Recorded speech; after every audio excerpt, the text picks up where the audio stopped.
ముఖ్యమంత్రి గారికి ఇంత ఫ్రస్ట్రేషన్ పనికిరాదు. రిప్లై ఇవ్వడానికి వారు జీవితంలో మాకు ఇప్పుడు కాదు అధ్యక్ష, 2009 నుంచి చెప్తున్నాడు ఆయన. నేను ఆడ కూర్చుంటా అన్నాడు, కూర్చున్నాక కూల్ కావాలి కదా అధ్యక్ష. మరి ఇప్పుడు ఎందుకింత ఫ్రస్ట్రేషను, ఎందుకింత నిస్పృహ, ఎందుకింత ఆవేశము మాకైతే అర్థం కావట్లేదు అధ్యక్ష. ఈ ముఖ్యమంత్రి గారిలో ఒక అపరిచితుడు అధ్యక్ష. ఎందుకంటే బయట చెప్తాడు అధ్యక్ష, మొన్న రవీంద్ర భారతిలా మనల్ని ఎవడు నమ్ముతలేడు, మనకు అప్పు ఉడతలేదు, ఎవడు నమ్ముతలేడు, దివాలా తీసామని బయట చెప్తాడు. ఇక్కడికి వచ్చాము 1,58,000 కోట్ల అప్పు చేసినా రొమ్ము విరుచుకొని చెప్తున్నారు. మాకు అర్థం కావట్లేదు అధ్యక్ష, ఆయన కరెక్టా ఈయన కరెక్టా, రాము రెమోనా? ఎవరు రుణమాఫీ అంటే నేను ముఖ్యమంత్రి గారిని సూటిగా అడుగుతున్నా అధ్యక్ష. వారిది కొడంగల్ నియోజకవర్గం, నా సిరిసిల్ల నియోజకవర్గం. అధ్యక్ష మీరు కావాలంటే ఈరోజు సభ అయిపోయింది కదా అధ్యక్ష, ఈరోజుతోని రేపు మీరు ఏ టైంలో అంటే ఆ టైంలో ముఖ్యమంత్రి గారు పోదాం, కొడంగల్ పోదామా, సిరిసిల్ల పోదామా, ఈ ఊరు కూడా మీ ఇష్టం. ఏ ఒక్క ఊళ్ళనన్నా 100% రుణమాఫీ అయింది అనే మాట చెబితే నేను శాశ్వతంగా రాజకీయాలు వదిలేసి వెళ్ళిపోతా. ఇది నా ఛాలెంజ్, స్వీకరిస్తారా? కొడంగల్ కానీ కొండారెడ్డిపల్లి పోదాం అధ్యక్ష అంటే చెప్పడానికి కూడా కొంత ఉండాలి అధ్యక్ష.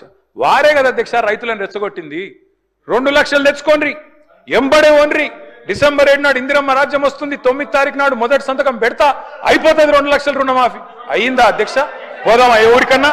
అధ్యక్ష నేను అడుగుతున్నా అధ్యక్ష నేను అడుగుతా ఉన్నా. ఇంకోటి అన్నారు అధ్యక్ష, వారు దేవుని మీద ఒట్టు పెట్టినారు అధ్యక్ష. ఇప్పుడు దేవుని బాధపడే పరిస్థితి వచ్చింది, ఇది ఎక్కడ అని చెప్పి. అధ్యక్ష నేను అడుగుతున్నా, వారు అంటారు అధ్యక్ష రైతు బంధు, రైతు భరోసా. నేను అడుగుతున్నా అధ్యక్ష, రైతు భరోసా ఏంది అధ్యక్ష మీరు చెప్పింది? 15,000 ఇదే ముఖ్యమంత్రి గారు ఆనాడు పిసిసి ప్రెసిడెంట్ గా రైతు బంధుని ఆపిందే ఈయన. పోయి ఎలక్షన్ కమిషన్ కి లెటర్ ఇచ్చిందే ఈయన. ఆ లెటర్ కాపీ ఇక్కడ ఉంది నా దగ్గర. ఇది లెటర్ కాపీ, రేవంత్ రెడ్డి గారు స్వయంగా ఇచ్చిన ఉత్తరం కాపీ ఎలక్షన్ కమిషన్ కు. ఆపిందే మీరు.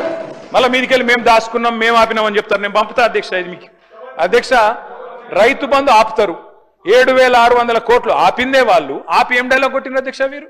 హరీష్ రావు ఆపుతుండు, కేసీఆర్ ఆపుతుండని చెప్పి ఆ రోజు అన్నారు అధ్యక్ష. డిసెంబర్ 3 నాడు, డిసెంబర్ 3 ముందు అయితే 5,000, డిసెంబర్ 3 తర్వాత అయితే 7,500 అని చెప్పింది ఎవరు అధ్యక్ష? 3 ముందు అయితే 5,000, 3 తారీఖు తర్వాత అయితే 7,500 అని చెప్పిందే ఈ ముఖ్యమంత్రి గారు. అధ్యక్ష ఇంకెన్ని చెప్పినారు అధ్యక్ష? ఉచిత కరెంటు కాంగ్రెస్ అట, కరెంట్ అంటేనే కాంగ్రెస్ అట, కాంగ్రెస్ అంటేనే కరెంట్ అట. ఇక్కడనే కూర్చొని నేను ఒక్క నిమిషం తొందరపడకు రాజు, నువ్వు అవుతావు. నేనేమంటున్నా అధ్యక్ష, ఇక్కడనే నిల్చొని ముఖ్యమంత్రి గారే చెప్పినారు అధ్యక్ష. ఆనాడు తెలుగుదేశం పార్టీలో ఇక్కడ నిల్చొని ఇదే ముఖ్యమంత్రి గారు చెప్పిన మాట, మా నాయన గారు చచ్చిపోతే నెత్తి మీద నీళ్లు తలుపుతుందంత కరెంట్ లేదు, ఇదేం దౌర్భాగ్యపు ప్రభుత్వం అని చెప్పిందే ఆయన. ఇవాళ కరెంట్ అంటే కాంగ్రెస్, కాంగ్రెస్ అంటే కరెంట్ అంటే బయట చూస్తలేరు అధ్యక్ష. నేను ఇంకోటి అంటున్నా, వారు అంటున్నారు 10 నెలలైనా ఇంతెందుకు అంతెందుకు అని నేను అంటున్నా అధ్యక్ష. మేం చెప్పమన్నావా? 100 రోజులు, 6 గ్యారంటీలు, తొడలు కొట్టుడు, మెడలు కోసుకుంటానుడు, బాండ్ పేపర్లు, అఫిడవిట్లు, దేవుళ్ళ ముంగడ పెట్టుడు ఎవరు పెట్టిన అధ్యక్ష? 100 రోజుల్లో ఇస్తామని తులం బంగారం ఎవరు చెప్పిండ్రు అధ్యక్ష? ఎందుకు ఇస్తలేరు తులం బంగారం? ప్రజలు గోల్డ్ అనుకొని ఓటేసిరు, కానీ వీళ్ళు రోల్డ్ గోల్డ్ వెళ్ళిండ్రు అధ్యక్ష. గోల్డ్ అనుకున్నారు, రోల్డ్ గోల్డ్ వెళ్ళింది. లంకె బిందెలు దొరికేదాకా అవ్వాలన్నా అధ్యక్ష మేము? ప్రజలు ఎప్పటిదాకా ఎదురు చూడాలి? లంకె బిందెల కోసం ఆగన్నా? ఇంకా ఎంత అబద్ధం, ఎంత పచ్చి అబద్ధం అంటే అధ్యక్ష నేను అడుగుతా ఉన్నా అధ్యక్ష, ఇక్కడ మీరు చెప్పేది తప్ప, కాగ్ చెప్పేది తప్ప? రేవంత్ రెడ్డి లెక్కలు తప్ప, కాగ్ లెక్కలు తప్ప అధ్యక్ష? చెప్పాలి. రేవంత్ రెడ్డి గారు ఈరోజు చెప్పిన లెక్కలు 1,52,000 కోట్లు మిత్తి కట్టిన, అప్పులు కట్టిన, ఇది కాగ్. మీకు పంపిస్తా ముఖ్యమంత్రి గారు చూసుకోండి. కాగ్ చెప్తున్న ప్రకారం నెలకు 2,750 అసలు మిత్తి కలిపి. మరి మీరు అక్కడ జూట్ చెప్పాలని చెప్తుండాలి, ఇక్కడ నవద్దని చెప్తుండాలి. రెండిట్లో ఏది కరెక్టో చెప్పాలి. ఆర్థిక అరాచకత్వం అన్నారు అధ్యక్ష.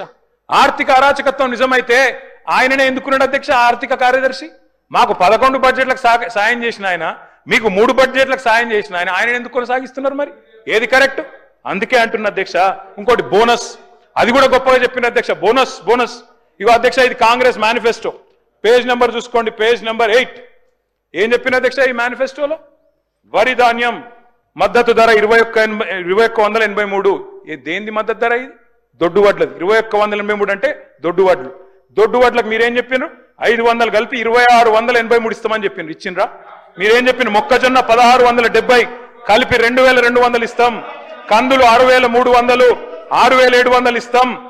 సోయాబీన్ 3,950, 4,400 ఇస్తాం. పత్తి 6,025, 6,500 ఇస్తాం. మిర్చికి మద్దతు ధర 15,000 ఇస్తాం. పసుపుకు 12,000 ఇస్తాం. ఎర్రజొన్నకు 3,500 ఇస్తాం. చెరుకుకు 4,000 ఇస్తాం. జొన్నలకు 3,050 ఇస్తాం. ఒక్కటన్ని ఇచ్చిండ్రా? బోనస్ బోగస్ కాలేదా? రాష్ట్రంలో రైతులు చూస్తలేరా? ఎటువడతాడు దబాయిస్తే అయిపోతుంది అధ్యక్ష. ఇంకా విచిత్రం, నాకు ఇంకా గమ్మత్ అనిపించింది ఆయన.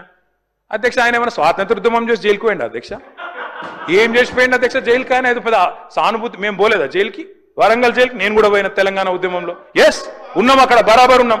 మీరెందుకు పోయినరంటే నేను అడుగుతున్నా ఈరోజు. ఎస్ మీ ఇంటికి ఇవ్వాలని జూబ్లీ హిల్స్ ప్యాలెస్ మీదకి ప్రైవేట్ వాడు డ్రోన్ పంపితే ఊకుంటావా? అక్కడ నీ బిడ్డనో నీ వైఫో ఉంటే వాళ్ళని ఇష్టం ఉన్నట్టు ఫోటోలు తీస్తే ఊకుంటావా? ఎవరి ఇళ్లలో పడతా వాళ్ళ ఇళ్ళ దొరబడతా, నా ఇష్టం ఉన్నట్టు చేస్తా, అరాచకం చేస్తా అంటే ఊకుంటారా అధ్యక్ష? ఇది పద్ధతేనా అధ్యక్ష? అంటే మీ కాడికి వచ్చేవరకే కుటుంబాలు, మీ కాడికి వరకు వచ్చేవరకే భార్య పిల్లలు, వేరే వాళ్ళకి లేరా అధ్యక్ష భార్య పిల్లలు?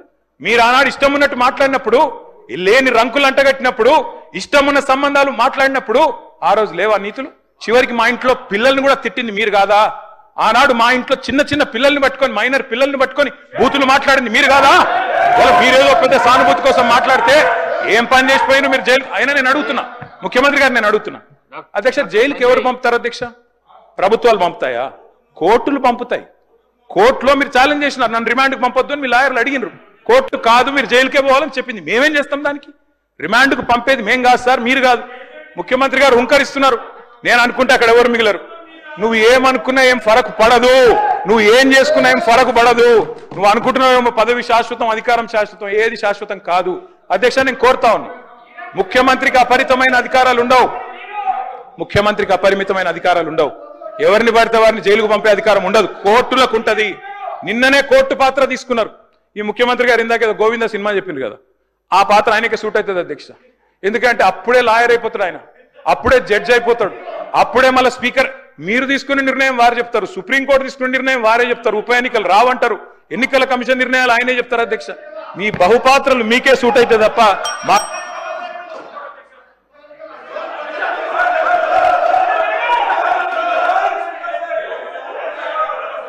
సార్ స్పీకర్ సార్ మీరు చెప్పారు, ఇన్ని పేర్లు చెప్పారు ప్రాజెక్ట్స్. నాగార్జున సాగర్, శ్రీశైలం, మంజీరా, మొత్తం కాంగ్రెస్ కట్టిన ప్రాజెక్టుల లిస్టులు అని చెప్పారు. నేను అడుగుతా ఉన్నది, ఎస్ నిజం, ఎస్ నేను కాదని లేదు కదా బ్రదర్. 50 ఏళ్ళ అధికారం ఇచ్చినప్పుడు ఆ మాత్రం కట్టాలి కదా, కట్టకపోతే కూడా బాగుండదు కదా. కట్టిండ్రు. మరి 2014 ముందు లేవా ఇవన్నీ? 2014 ముందు వానలు పడలేదా? 2014 ముందు ఈ ప్రాజెక్టులు లేవా? మరి అప్పుడు ఎందుకు వండలేదు పంటలు? ఎందుకో కేసీఆర్ ప్రభుత్వం వచ్చినాకనే వండినాయి. ఇవాళ ఎట్లా మాట్లాడతారండి? సూర్యాపేట జిల్లాలో రేవంత్ రెడ్డి గారు, సూర్యాపేట జిల్లాలో దయచేసి మీరు వినాలి. రేవంత్ రెడ్డి గారు నేను ఒక మాట అంటాను. నేను చెన్నై మీటింగ్కి పోయాను, అక్కడ మీరు ప్రతిపాదన పెట్టిండ్రు. పెడితే నేను మీ పార్టీని కాదు, మీరు నేను ఇక్కడ ఉప్పు నిప్పులకి కొట్లాడుకుంటాను. ఆడ పోయినాక నేను మిమ్మల్ని గౌరవించి మా ముఖ్యమంత్రి గారు చెప్పిన మాట కరెక్టు, 33% కాదు 36% ఇవ్వచ్చు అని చెప్పిన. ఎందుకంటే నాకు ఆ సంస్కారం ఉంది. హద్దులు దాటినాక, సరిహద్దులు దాటినాక నువ్వు మా ముఖ్యమంత్రి కాబట్టి నేను కాపాడాలి, నేను గౌరవించాలి, నీకు డిఫెండ్ చేయాలి, అది నా బాధ్యత. కానీ ఇక్కడికి వచ్చిన తర్వాత కూడా మీరు ముఖ్యమంత్రి పదవిలో కూర్చున్న తర్వాత కూడా గంత ఫ్రస్ట్రేషను, గని రంకెలేస్తే కుదరదు. ప్రతిపక్షాల మీద మాటలతో డైలాగులు దాడి చేస్తా, పంచ్ డైలాగులతో దాడి చేస్తా కుదరదు. పరిపాలన అంటే పంచ్ డైలాగులు కాదు. పరిపాలన అంటే ఇప్పుడు మీరు చెప్పిన కష్టాలన్నీ ఉంటాయి. పరిపాలన అంటే ఇప్పుడు మేము 2014లో మేము కూడా ఆడికి వచ్చినాడు, ఇవన్నీ కష్టాలతోనే మేము కూడా స్టార్ట్ చేసినాం. మెల్లమెల్లగా ఒక్కొక్కటి సెట్ చేసుకుంటేనే ఈ దాకా వచ్చినాం. I wish you the best Revanth Reddy గారు. కానీ దయచేసి మీరు అన్నారు కదా కక్ష సాధింపు లేదు. కక్ష సాధింపు లేకపోతే నేను అడుగుతున్నా అధ్యక్ష, ఎందుకు రద్దు చేసినారు అధ్యక్ష? మేము తెచ్చిన పథకాలని, మేము తెచ్చిన ప్రాజెక్టులను. అప్పటికే ఎయిర్పోర్ట్ మెట్రో టెండర్ అయిపోయింది. రేవంత్ రెడ్డి గారికి ఒకటే కోపం ఏంటంటే వీళ్ళు తెచ్చిరు, నేను రద్దు చేయాలి, చేసి పారేసిండు. ఓకే, నో ప్రాబ్లం, ప్రభుత్వం మీది, మీ ఇష్టం. ఫార్మా సిటీ రద్దన్నారు, ఫార్మా విలేజ్లు ముద్దన్నారు. ఏమైంది అధ్యక్ష? మీ సొంత నియోజకవర్గం రేవంత్ రెడ్డి గారు కొడంగల్, ఏం జరిగింది? ఈ రోజు నేను అడుగుతా ఉన్నా అధ్యక్ష, ముఖ్యమంత్రి గారు తప్పు కాదు, ఆయన బిజీగా ఉంటాడు సహజంగానే. ముఖ్యమంత్రి అంటే ఆయనకు నిజంగా కూడా 18 గంటలు కాదు 24 గంటలు పని చేసినా కావాల్సినంత పని ఉంటుంది. కానీ ఏం జరిగింది రేవంత్ రెడ్డి గారు? మీకు మరి లగచర్లలో ఒకటి పెట్టాలనుకున్నప్పుడు ఏం చేయాలా? మీరో, మీ బ్రదరో, లేకపోతే మీ నాయకులో అందరు కలిసి కాన్ఫిడెన్స్లో తీసుకొని వాళ్ళను అట్లా కాదు ఇట్లా అని ఒప్పించి మంచి జరుగుతుంది మనకని చెప్పి ఒప్పించి చేయాలి. కానీ మీరేం చేసిండ్రు? వాళ్ళు ధర్నాలు చేస్తే పట్టించుకోవాలి, రాస్తారోకలు చేస్తే పట్టించుకోవాలి. 9 నెలలు అక్కడ టెంట్ పడితే పోయిన వాళ్ళు లేరు, అడిగిన వాళ్ళు లేరు. ఆఖరికి అధికారులు పోతే లొల్లయింది.